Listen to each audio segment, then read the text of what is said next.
மருதாணி வைக்க போகலாமா? ஒரு நாள் மருதாணி வைக்கணும்னு ரொம்ப ஆசை வந்துச்சுங்க. குடுகுடுன்னு ஓடி போய் கடகடன்னு வீட்டில் இருந்த செடியில் கொஞ்சம் மருதாணி உடச்சிட்டு வந்து இப்படி எல்லாத்தையும் இலைங்களை கிள்ளி எடுத்துக்கிட்ட இலையெல்லாம் இப்போ என்ன பண்ண போகிறேன், வாஷ் பண்ண போகிறேன்.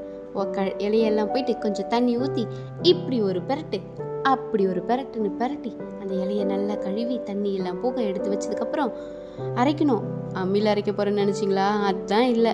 மிக்சியை எடுத்து கழுவி வச்ச மருதாணி இலையை அதில் போட்டு நல்லா செவக்கிறதுக்காக கொஞ்சம் புளியும் அரைக்கிறதுக்காக கொஞ்சம் தண்ணியும் சேர்த்து மிக்சியில் ட்ருக் விட்டு எடுத்து பார்த்தா இலை மசியவே இல்லை. சரி, ஓகே சொல்லிட்டு இப்போ என்ன பண்ண பாருங்க. அப்படி சொல்லி நல்லா ஓட்டி எடுத்ததுக்கு அப்புறம் பார்த்தா மருதாணியில சூப்பராக அரைஞ்சி வந்துருச்சு. நீங்களே பாருங்களேன் எந்த அளவுக்கு இருக்குன்னு.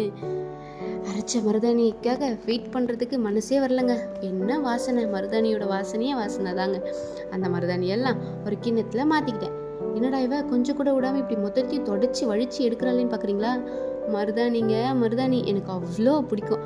அதனால் மொத்தத்தையும் எடுத்துட்டு போயிட்டு மருதாணியை வச்சுட்டேன். இப்போ வாஷ் பண்ணிட்டு வரேன். எப்படி செவந்திருக்குன்னு பார்க்கலாமா?